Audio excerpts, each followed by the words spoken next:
Hey you guys! So you know how I told you guys I want to start the days of the week, Monday, Tuesday to Sunday, all the days, and I had a special one on my last update video. So if you guys don't know, just go check that one out.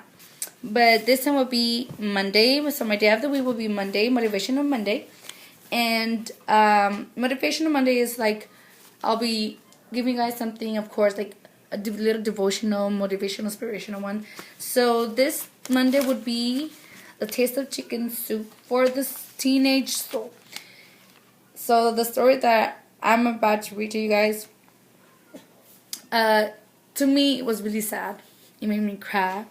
Well, not cry, but got me teary-eyed because it was pretty deep. So I hope you guys enjoy it, and yeah.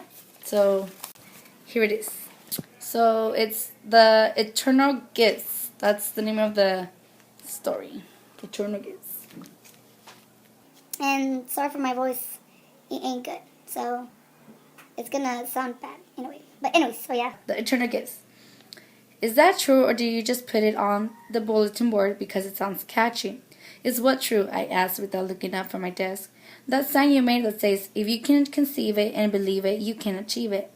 I looked up into the face of Paul, and one of my favorite people, but most definitely not one of my best students.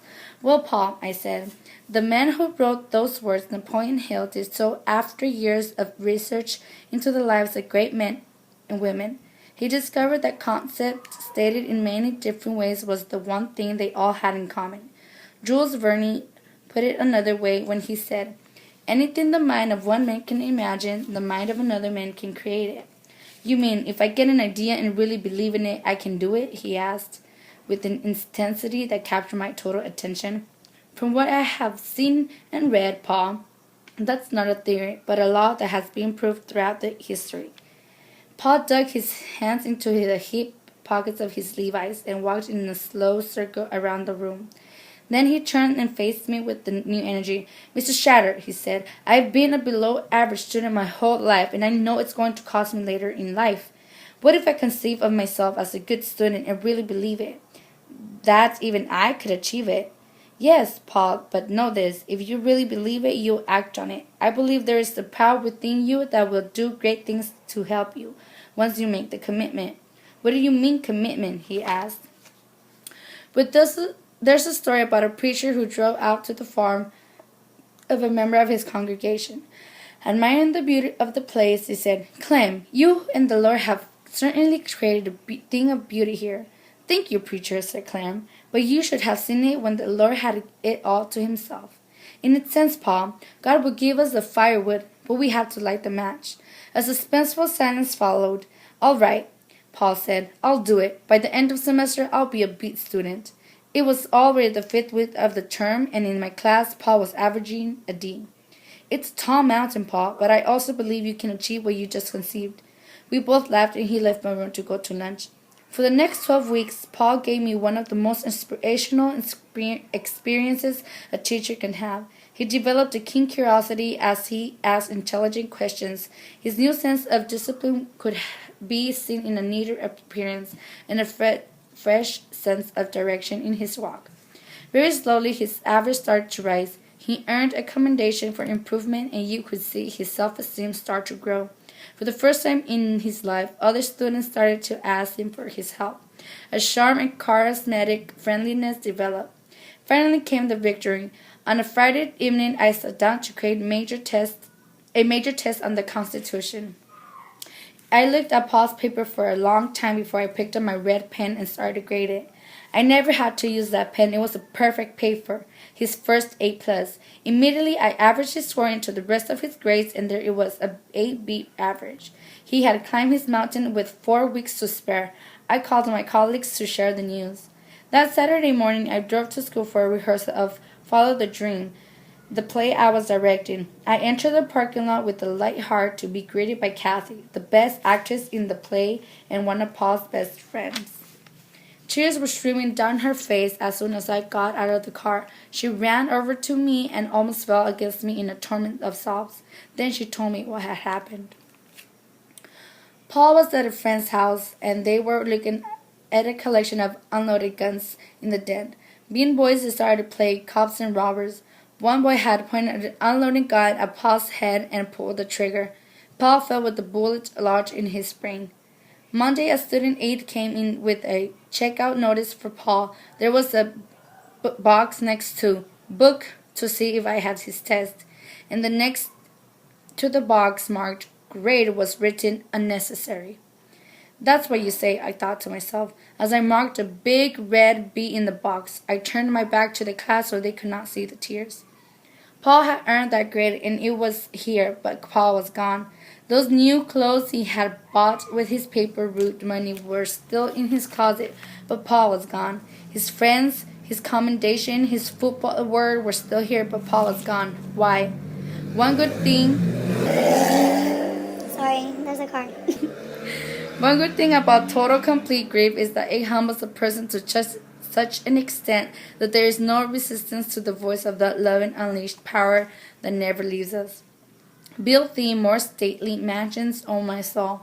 As the words of that old poem spoke to my heart, I realized that Paul did not leave everything behind.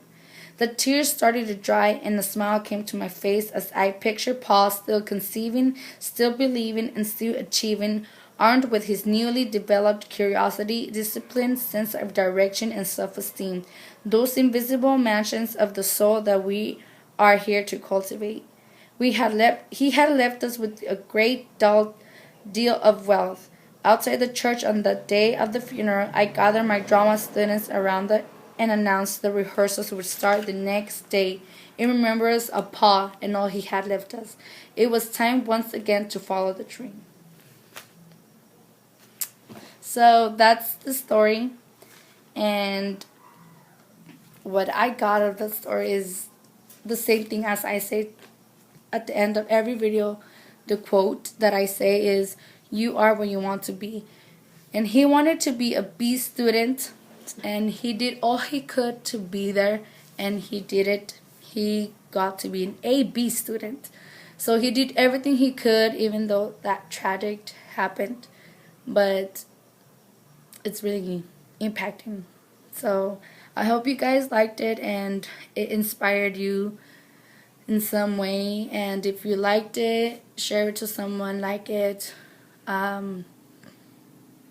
don't know what else to say. It's just pretty deep. So keep being tuned, and you are where you want to be. Bye.